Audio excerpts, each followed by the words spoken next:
ছোট্টবেলা থেকে diplomat. Benign নেগলেক্টটা ভীষণ ইম্পর্টেন্ট। সিনারিওটা একদম ভালো না। নতুন করে বাঁচুন এবং নিজেকে যথেষ্ট মূল্য দিতে শিখুন। প্রচণ্ড খাটতে হয় মহিলাকে। কত ছবি আটকে আছে তোমরা জানো? চোরে খা, এটাও নয়।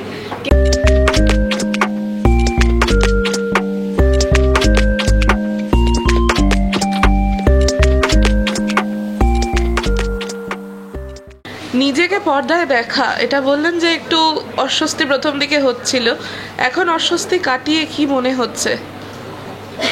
মনে হচ্ছে আচ্ছা ওগুলোও আমি, মানে এটা তো এখনকার আমি তো অভ্যস্ত হয়ে গেছি। আবার অতদিন আগে যে ৩৬ চৌরঙ্গি লেন বানিয়েছিল সেটাও আবার আমি, মানে এটা একটু কিরম লাগে না? মানে মনে হয় যে আচ্ছা আমার মধ্যে এটাও ছিল, আবার আমার মধ্যে ওইটা করারও একটা ব্যাপার ছিল।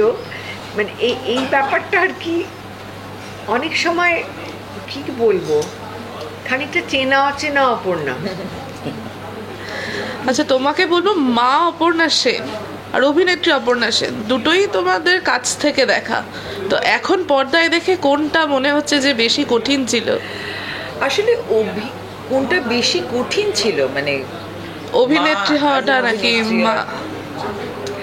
আমি আসলে মাকে অভিনেত্রী হিসেবে সেরকম খুব কাছ থেকে দেখিনি, কারণ আমার মনে হয় মার বেশিরভাগ যেটা একেবারে মেইন স্ট্রিম কমার্শিয়াল সাকসেসফুল ক্যারিয়ারটা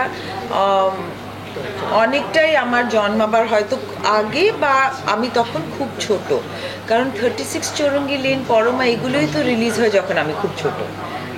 কাজে আমি মাকে পরিচালক হিসেবে, সম্পাদক হিসেবে দেখেছি। তো I've always seen her in very capable and efficient and myriad roles. এবং আমি ছোটবেলায় যখন মার সঙ্গে অভিনয় করেছি মার পরিচালনায়, তখন আমি বলতাম যে একজন পরিচালক অনেকটা একজন মায়ের মতন, বিকজ পুরো ইউনিটটা ধরে থাকতে হয়। ক্রিয়েশনের অ্যাসপেক্টটা, মানে পুরো জিনিসটাই has been created, written and directed by my mother, বা the way the mother nourishes the child, this I found the similarity. কাজে আমার মা এখন মা আলাদা, মা এখন পরিচালক আলাদা, এটা কোনোদিনও এই পার্থক্যটা আমি বুঝিনি। কঙ্কনা, যদি তোমাকে জিজ্ঞেস করা হয় যে মায়ের কোনো পরিচালিত ছবি তুমি আবার রিমেক করবে, তাহলে কোনো ছবি কি মাথায় রয়েছে, কিছু কি করতে চাও? I would not dare to do such a silly thing. একেবারে সেরকম কোনো ইচ্ছে নেই। মানে ছবিগুলো আমি হয়তো স্টাডি করতে চাই, আবার দেখতে চাই, আলোচনা করতে চাই, কিন্তু রিমেক করার আমার কোনো ইচ্ছে নেই। ম্যাম, আপনার কাছে প্রশ্ন, পরমা কি আপনি এখন বানাতেন যদি এই সময় হতো? না, কারণ পরমা যখন তৈরি করেছিলাম সেই সময় সমাজটা যেরকম ছিল, আজকের সমাজটা তো সেরকম আর নেই। আজকের সমাজ অনেকখানি বদলে গেছে।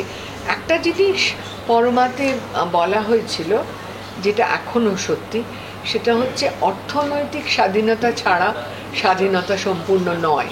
সেটা এখনও সত্যি, কিন্তু তা বাদে পরমাতে যে এই যে নিজের আইডেন্টিটি খোঁজা, এটা কিন্তু মেয়েরা অনেকাংশে, অন্তত শহুরে শিক্ষিত মধ্যবিত্ত যারা মোটামুটি, তারা কিন্তু অনেকটা পেয়ে গেছে। আগে কীরকম বাচ্চাদের জিজ্ঞেস করা হতো যে বাবা কোথায়, বাবা অফিসে কাজ করছেন, মা কোথায়, মা রান্না করে। এখন বাবা কোথায়, বাবা অফিসে, মা কোথায়, মাও অফিসে। এখন তো এরকম হয়ে গেছে না, এখন বাচ্চারা আর ভাবতেই পারে না যে মা বাইরে কাজ করছে না। সুতরাং সেইখানে কিন্তু একটা অলরেডি একটা আইডেন্টিটি মেয়েদের পেয়ে গেছে। এটা আমি বলবার চেষ্টা করছি না যে একটা কাজ করলেই তার থেকে নিজের আইডেন্টিটি পাওয়া যায়।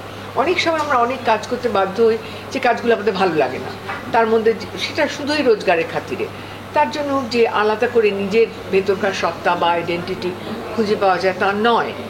কিন্তু পরমা আর নতুন করে করা, মানে একটা মেয়ে সে বিভিন্ন ভূমিকা পালন করছে একটা যৌথ পরিবারে, জয়েন্ট ফ্যামিলিতে, কারো কাকিমা, কারো মা, কারো বৌদি, কারো জেঠিমা, যাই হোক। তো এই যে ব্যাপারটা, সেই যৌথ পরিবারটাই তো এখন ভেঙে গেছে। তখন তবু কিছুটা ছিল, এখন একেবারেই প্রায় নেই। তো সুতরাং অনেক কিছু বদলে গেছে। সেগুলো আর নতুন করে করার কোনো মানে হয় না। একটা ছবি আমার নতুন করে করতে ইচ্ছে করে আবার, কোনটা?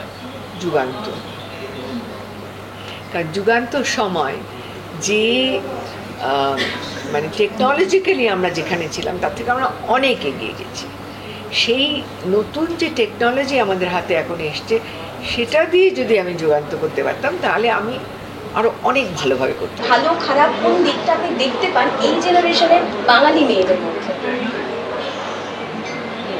খারাপ কিছু বলবো না, খারাপ সত্যি সত্যি আমি দেখি না, কারণ সবাই তো নানান রকমভাবে মানে জীবন যুদ্ধে সবাই ব্যস্ত, মানে জীবনটাই এত কঠিন হয়ে গেছে এখন।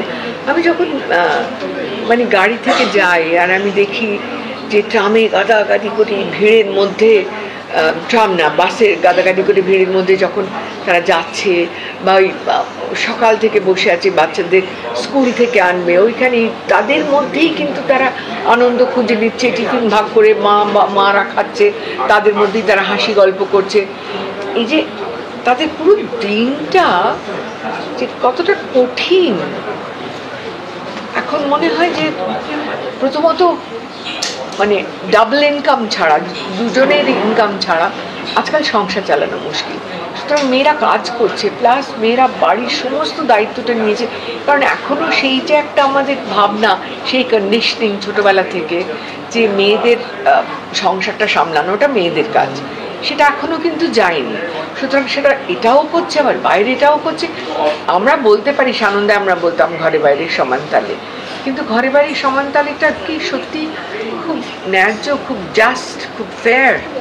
মানে এটা কি সত্যি ফেয়ার যে একটা মেয়ের ওপরে এইরকম চাপ থাকা উচিত যে বাচ্চাদের মানুষ করবে, সমস্ত তাদের হোমওয়ার্ক হচ্ছে কিনা দেখবে, তার সংসারটা ঠিক করে চালাবে, বাইরের সমস্ত কাজটা ঠিক করে করবে? এটা আমরা করেছি, আমিও করেছি, কিন্তু সত্যি সত্যি কি এটা খুব ঠিক? সংসার তো দুজনের, সংসার তো দুজনেরই, ছেলে মেয়েও দুজনেরই। মানে মেয়েরা অফিসে গেছে, ছেলেরা রান্নাঘরে সেরকম ভাবে ঢোকেনি। না তারা আজকাল, তবু আমি বলবো যে আজকাল বাবারা অনেক বেশি হ্যান্ডস অন, বাবারা অনেকটা হেল্প করে, কিন্তু তাহলেও আমি বলবো যে বেশিরভাগটাই মেয়েরা ওই একটা, আমি দশভুজা, এটা একটা খুব একটা আনন্দের গর্বের কথা, কিন্তু সেইটা চালিয়ে যাওয়াটা ঠিক নয়। আমি বলবো যে নিজের মতন করে বাঁচুন এবং নিজেকে যথেষ্ট মূল্য দিতে শিখুন। আপনার মূল্য, আপনি গৃহিণী হন, হোমমেকার হন, বা কাজের মানুষ হন, মা হন, বোন হন, মেয়ে হন, সন্তান হন, যাই হোক, আপনার মূল্যটা কিন্তু কম নয় পৃথিবীতে। এবং জীবন আপনার একটাই, আমি অন্তত মনে করি একটাই জীবন, সেই জীবনটাকে আপনি একেবারে দারুণভাবে বাঁচুন। কেন আপনি ছাড়বেন? আপনি একটি এপিসোড আপনার দেখেছিলাম, সেখানে আপনি বলেও ছিলেন যে আপনার জীবন শুধুই আপনার, আপনি আপনার মতন করে ভালোবেসে বাঁচুন। হ্যাঁ, এখনকার মহিলারা কি সেরকম ভাবে এখন অব্দি ভাবতে পেরেছে? শহুরে মহিলারা বাদ দিয়ে, না মানে শহুরে মহিলা বা গ্রামের মহিলাদের আমরা কতটুকু পাই জানতে পারি, সেটা আমরা সত্যি জানতে পারি না।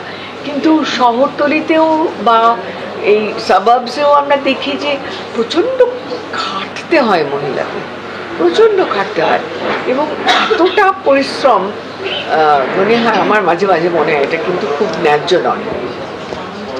কঙ্কনা, মায়ের কোন প্রিন্সিপাল, যেগুলো মা যা বললেন লাইফ নিয়ে, কোনগুলোকে ভীষণভাবে মনে হয় যে না এটা না মায়ের থেকে আমাকে ইনস্পায়ার করতেই হবে, জাস্ট লাইফ লং আমাকে মেনটেন করতেই হবে?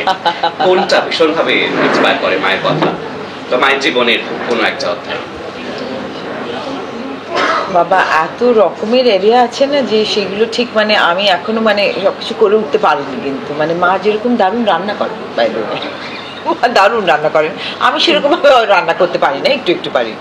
বা মার মানে যেরকম একটা ডিপ সিটেড নলেজ রয়েছে দুই ভাষাতে, সেটা আমার নেই।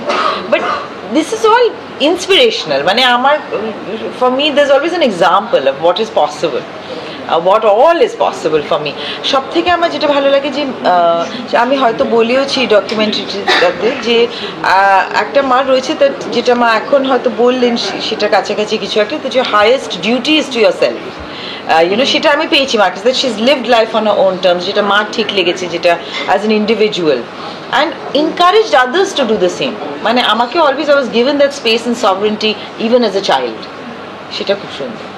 এলিয়ার সাদিনকে কোথাও ছুঁয়ে এলে কি এই তথ্যচিত্রের হাত ধরে, যেহেতু অপর্ণা সেনের অভিনেত্রী, পরিচালক সত্তা সমস্ত যেগুলোকে ছুঁয়ে যাওয়া হয়েছে সুবর্ণা, সেখান থেকে তুমি কি ফেলে আসা দিনগুলোকে আবার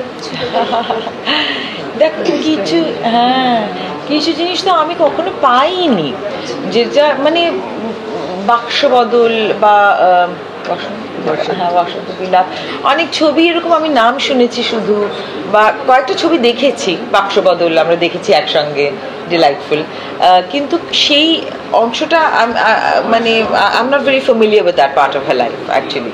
তো সেটা এখানে কিছুটা পেয়েছি, সেটা আমার খুব ভালো লেগেছে।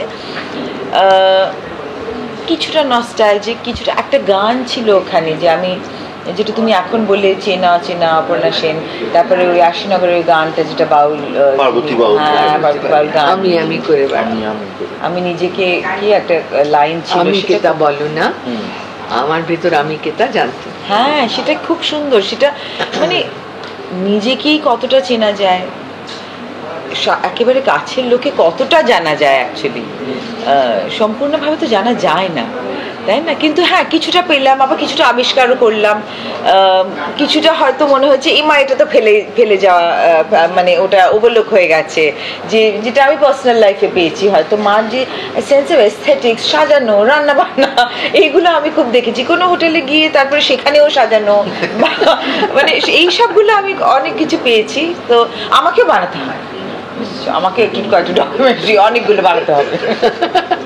আরেকটা বিষয় সেটা হচ্ছে গিয়ে প্রজন্মের পর প্রজন্ম অপর্ণা সেনের মুগ্ধ, তার অভিনয়, তার পরিচালনা, এবং তিনি স্টাইল আইকনও বটে। তো তুমি, তোমাকে শেষেরটা আমি জিজ্ঞেস করবো, তুমি সেটা কিভাবে ফলো করো? মা যেটা আমাকে শিখিয়েছে, মানে ইন্টেনশনালি অর আদারওয়াইজ, হচ্ছে ইন্ডিভিজুয়ালিটি। তো সেইটা খুব বেশিভাবে আমি পেয়েছি মার কাছ থেকে, বাকি ফ্যামিলি মেম্বার্সদের কাছ থেকেও। কিন্তু I am very happy to here that যদি জেনারেশন অফ জেনারেশন এরমভাবে মাকে চিনেছেন বা পেয়েছেন মাকে এরমভাবে, তাহলে আমি খুব খুশি। আমার তো মনে হয় মার ছবি পড়ানো উচিত, এখন মার স্ক্রিপ্টগুলো পাবলিশ করা উচিত, পড়ানো উচিত, এগুলো এখন করা উচিত, and specially in the context of A time, কারণ সেই সময় অত মহিলা ফিল্ম মেকার্স মানে খুবই কম আছে, এখন তাও বেশি। স্টাইল আইকন মার আর আমার কোনোদিনও আগে মিলতো না ছোটবেলায়, কিন্তু এখন ভীষণভাবে মিলে যায়। আর এখন আমি মাকে মনে করে, মা তুমি এরকম পড়তে, আমার সেই জন্য এটা ভালো লাগে, তোমার এই জিনিসটা, মানে সেটা খুব মানে I've been hugely influenced by that. আমি একটা উত্তর দিতে পারি কঙ্কনার হয়ে, প্লিজ। সো বিকজ আমি ওর সঙ্গে কাদম্বরীতে কাজ করেছি এবং আমাদের রেগুলার দেখা না হলেও উই আর ইন টাচ। আমার যেটা কঙ্কনার মধ্যে খুব ভালো লাগে, of course the honesty and integrity of Aparna Sen সেটা আছে, কিন্তু অপর্ণা সেনের মেয়ে হওয়া ইজ নট ভেরি ইজি। ওই ছত্রছায়ার মধ্যে ইউ ক্যান বি ক্লাউডেড, সেইটা আমি দেখেছি। কঙ্কনা হ্যাজ একটা ইন্ডিভিজুয়ালিটি এত সুন্দর, যদি অপর্ণা সেনের মেয়ে হয়েও, সেইটা আই রিয়েলি অ্যাডমায়ার। এমনভাবে সামনাসামনি বলি, but she has an individuality of her own. কিন্তু আবার অপর্ণা সেনের যে অ্যাটিটিউডসগুলো, যেটা আমরা সবাই অনুসরণ করার চেষ্টা করি বা পাওয়ার চেষ্টা করি, সেইটা রেখে আমি একটা জিনিস, থ্যাংক ইউ, এটা তুমি বললে, কিন্তু আমি যেটা বলবো হচ্ছে যে মার এইটা যে বললাম যে ইন্ডিভিজুয়ালিটিটাকে যে ইম্পর্টেন্সটা দেন মা এবং সব পুরো আমাদের ফ্যামিলিতেই বলবো, সেটা মানে সেই জন্যই it's possible. It's possible for me to thrive and flower in my own way. Absolutely. Because Ma has always extended that to me. ছোটবেলা, হ্যাঁ সেই ফ্রিডমটা আমি চিরকাল পেয়েছি। ছোটবেলা আমার মনে আছে, আমার বয়স তখন হয়তো 4 বা 5 বছর বয়স, যখন মা এবং বাবা আমাকে জিজ্ঞেস করেছিলেন, তুমি কঙ্কনা সেন হতে চাও না তুমি কঙ্কনা শর্মা হতে চাও? এটা কেউ জিজ্ঞেস করে না ছোটদের, এটা কেউ জিজ্ঞেস করে না।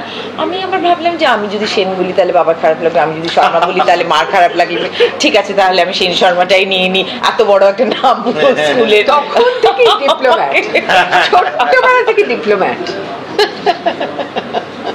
আরেকটা বিষয় রিনাদি, আপনি যেটা বললেন যে এতগুলো কাজ করে ফেলেছি আমি, এখন এটা দেখতে দেখতে ভাবলাম এত কাজ করে ফেললাম, মেয়েরাও বড় হয়ে গেল, এবং কঙ্কনাদি যেটা একটু আগে বললো যে অনেক কিছু পাইনি, বাক্স বদল বা ইত্যাদি প্রভৃতি, সেখান থেকে মেয়েদেরকে সময় দেওয়া, মেয়েদেরকে বড় করে তোলা, এইগুলোকে তুমি কিভাবে ব্যালেন্স করো? দেখো, আমার যেটা মনে হয়, একটা আমরা ছোটবেলায় একটা কথা শুনতাম খুব, বিনাইন নেগলেক্ট বলে একটা জিনিস আছে। বিনাইন নেগলেক্টটা ভীষণ ইম্পর্টেন্ট। মানে ছেলে মেয়েদের সবসময় বুঝতে দেয়া দরকার, এবং ভীষণ মানে খুব গভীরভাবে বুঝতে দেয়া দরকার যে কতখানি ভালোবাসি তাদের। কিন্তু তাদের প্রত্যেকটা সময়, আচ্ছা তুমি এটা করছো, তুমি কে নিয়ে খেলছো, তোমার সময় আছে তো, এই সময়টা তুমি এই কী কর, করুক না নিজের ইচ্ছা মতন যা কিছু, তাতে তো কল্পনার প্রসার বাড়বে। তার যদি নিজের খুঁজে নিতে হয় নিজের এন্টারটেনমেন্ট, সেটার মধ্যে দিয়ে তার ইমাজিনেশনটা কিন্তু বাড়বে। মানে বাচ্চারা কিন্তু ঠিক করে নেয়, বাচ্চারা কিরকম খুঁজে নেয় নিজেদের, কি করে নিজেদের ইয়ে রাখতে হয়। দেখবি যে খুব মানে হয়তো বাবা মা বাড়িতে নেই, তারা নিজের মনে কোনো একটা খেলা বানিয়ে নিয়েছে, তাতে তাদের কিন্তু মনের একটা প্রসার হচ্ছে। আর সব সময় যদি তাদের গাইড করা হয়, যে এইভাবে, কিছুটা গাইডেন্স নিশ্চয়ই দরকার, আমিও সেটা করেছি, যে এই ছবি দেখো না, বা এই ছবি দেখো। সেটার কারণও ছিল, কারণ যেন রামায়ণ মহাভারত সবসময় ওই ঠিক আমার চিত্রকথাতে যেরম চেহারা রাবণের, সেই রাবণটাই সত্যি তা তো নয়। রাবণ তো কত রকমের, পিটার ব্রুকের রাবণও সত্যি। আবার মানে আমি যেমন, ধরো আমি বলছি তোমাকে যে যখন এটা বলতো না যে যে ওই যে যার মধ্যে গিয়েছিল তোমার ওই অভিমন্যু, যে চক্রব্যূহর মধ্যে গিয়েছিল, চক্রব্যূহ জিনিসটা কি, আমি তো সবসময় ভাবতাম কীরকম হবে চক্রব্যূহ। সেটা এখন যদি আমাকে দেখিয়ে দেওয়া হয় একটা ছবিতে বা একটা ইয়েতে, তাহলে আমি সেটাই ভেবে নিই সেটাই সত্যি। আবার যখন পিটার ব্রুক দেখলাম, তখন কতগুলো বাঁশের শিল্ডের মতন সেটা রয়েছে, ও আচ্ছা চক্রব্যূহ তো এরকমও হতে পারে। মানে এই যে একটা কল্পনার একটা কত রকমের হতে পারে, এই কল্পনা ব্যাপারটা খুব খুব খুব খুব জরুরি, বিশেষ করে সৃষ্টিশীল কাজের মধ্যে। সেইটাই যদি তৈরি না হয়, যদি সবটাই বলে দেয়া, শিখে দেয়া, গাইড করা সবটাই হয়, মানে এটার মধ্যে একটা ব্যালেন্স থাকতে হবে। একবারে কিচ্ছু করবে না সেটাও আবার ঠিক নয়, চড়ে খা এটাও নয়, কিন্তু আবার খানিকটা ছেড়ে দেয়া সেটাও ভালো। I will also want to add that it was, I mean, Vijay Gulshid, because I can explain it better. You know, what was very important is that Ma let us see her for who she was. We saw her as an individual. You know what happens nowadays, and I find myself also doing it sometimes, and you'll also, I think, empathize as a modern day parent, that sometimes I pretend a wholesomeness which I'm not necessarily that all the time. You know? So, but it's very important for your children to see who you are, and you know, so that you can live an authentic life and you can teach them to live an authentic life as well. Actually, এটা ও একটা interesting কথা বললো, কারণ আমি যখন practically একটা single মাদারের মতন ওদের মানুষ করেছিলাম একটা বয়সে, তো তখন আমি কিন্তু ওদের কখনো বলতাম না যে hold me up as an example, but as rather as a warning. দেখো এই ভুলগুলো কিন্তু আমি করেছিলাম, আমাকে কিন্তু এক্সাম্পল হিসেবে ধরো না, আমি কিন্তু সব জিনিস ঠিক করিনি, আমি প্রচুর জিনিস ভুল করেছি। ওদের সঙ্গে আলোচনা করতাম, আমাদের যখন সত্যি আর্থিক অবস্থা খারাপ ছিল, আমি মেয়েদের সঙ্গে আলোচনা, ওইটুকুন মেয়ে, তাদের সঙ্গে আলোচনা করেছি, আচ্ছা আমাদের তাহলে কী করা উচিত, কীভাবে আমরা ইকোনমাইজ করতে পারি, তিনজনে মিলে প্ল্যান করেছি, বড় মেয়ে আর আমি বেশি, ও অনেক ছোট, কিন্তু এটা লুকোইনি কখনো। এইটাতে আমার মনে হয় যে একটা গ্রাস্প অফ রিয়ালিটি খানিকটা হয়, যে জন্য ভীষণ গ্রাউন্ডেড আমার মেয়েরা, অসম্ভব ওয়েল গ্রাউন্ডেড।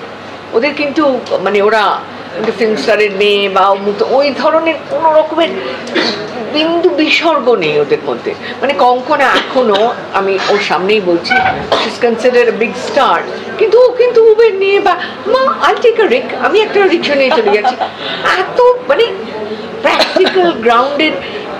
আমরা তো মানুষ, মানে আমাদের প্রফেশনটা এমন যেটা আমাদের লাইমলাইটে নিয়ে যায়। আমরা কিন্তু আলাদা করে যে একটা ভীষণ সাংঘাতিক মানুষ তা নয়, অন্য সকলের মতনই আমরা মানুষ। আমাদের প্রফেশনটা এমন যেটা আমাদের ভিজিবিলিটি দেয়। তার মানে কি আমরা স্বাভাবিক অন্য মানুষদের মতন হতে পারবো না? আর একটা বিষয় যেটা জিজ্ঞেস করে যে দুজনের কাজ একসঙ্গে আমরা কম আমার এবং জানি না, ডিরেকশনটা কে দেবে, মেয়ে না মা, কে কাকে দিচ্ছে সেই গল্পটা একটু করে শুনি। সেটা ও আমাকে কোনোদিন ডিরেকশন দেয়নি, আমি ওকে দিয়েছি। আমি ভীষণ মানে এখনো সামনেই বলছি, ও যদিও এখনো অনেক কিছু করছে বলে ও মানে ডিরেকশনের কাজটা কম করেছে, কিন্তু আমি মনে করি যে Konkona is one of our best director. আমি সত্যি মনে করি, আমি ক্রাফটটা শুধু ক্রাফট না, তার ভেতরকার যে নিহিত কথাগুলো, সেগুলো যেমন ধরো মিরর বলে যেটা আমি দেখলাম, সেটাতে আমি লাস্ট স্টোরিজের মধ্যে আমি অসম্ভব একটা মুগ্ধ সিনেমার পাঠকের মতন ছবিটা দেখলাম, কিন্তু মানে মন দিয়ে দেখলাম কোথায় কি এটা এই কখন করেছি, এই শটটা কে ভেবেছিল, তুই ভেবেছিলি না ক্যামেরাম্যান ভেবেছিল, এরকম ভাবে আলোচনা করেছিলাম ওর সঙ্গে। এইটা খুব সুন্দর হয়েছে, এই আইডিয়াটা কোথা থেকে এলো, মানে আমি ওর মা, আমি ওর থেকে অনেক সিনিয়র ফিল্ম মেকার, তার মানে এই না যে ওর ছবিটাকে আমি একজন ছাত্রীর মতন দেখতে পারবো না, তার সঙ্গে বয়সের কোনো সম্পর্ক নেই। বড় সমালোচকও বটে তুমি, হ্যাঁ, বড় সমালোচকও বটে ওনাদের কাজে। কাজের সমালোচক ও আমার, আমি ওর, সেটা অন্য কথা, সেটা তো ঋতুর সঙ্গেও আমার ছিল, ঋতুপর্ণার সঙ্গেও ছিল, কিন্তু সেটার থেকেও বড় কথা যেটা, সেটা হচ্ছে যে আমি সিনিয়র বলে আমারটাই সবসময় ঠিক, এটা ঠিক নয়, কিন্তু এটা সত্যি নয়। যুগান্তরকে নিয়ে আপনি কিছু প্ল্যান করেছেন তাহলে? না না না না না, করিনি, কেউ আর করবেও না, আমি মনের ইচ্ছে বললাম। এখন তো অনেক সিনেমায় রিলিজ হচ্ছে, তো এরকম কোন সিনেমা আছে যেটা রিলিজ হোক বলে ইচ্ছা রিলিজ আছে? না, ওনার লাস্ট যে রেপিস সেটা রিলিজ সেটা করা, রিলিজ হোক, রেপিসটা রিলিজ সেটা হোক। রিলিজ না। রেপিস্টটা লোকে দেখতে চায়, কিন্তু আমাদের ওটিটি প্ল্যাটফর্মস ওদের না নিজস্ব কিছু থাকে, ওদের নিজেদের এজেন্ডা, যে মানে they have to have Policy. Popular films বা মানে বেশি খুব সিরিয়াস ছবি না, আই ডোন্ট নো। না, এখানে একটা ভীষণ ইম্পর্টেন্ট কথা আছে, সেটা আমি সরি এই প্ল্যাটফর্মটা না, না, ইউজ না, করছি এটা বলতে, কারণ আমরা প্রথমে ভেবেছিলাম, আমি তো অনেক দিন আগেকার থেকে বলছি, একটা সময় ভেবেছিলাম যে না, এই যে যখন এই যে আসবে যে মাল্টিপ্লেক্সগুলো, যেখানে আর্ট থিয়েটার আমরা ভাবছিলাম হবে, ও এখানে অন্য ধরনের ছবি দেখানো হবে, সেটা আস্তে আস্তে দেখা গেল যে বাণিজ্যিক ছবি দেখানো হচ্ছে। তারপর ওটিটি প্ল্যাটফর্ম, আমরা এবার একটা প্ল্যাটফর্ম পেয়েছি, এবারে আমরা অন্য ধরনের ছবি এখানে দেখানো হবে, সেটাও চলে গেল।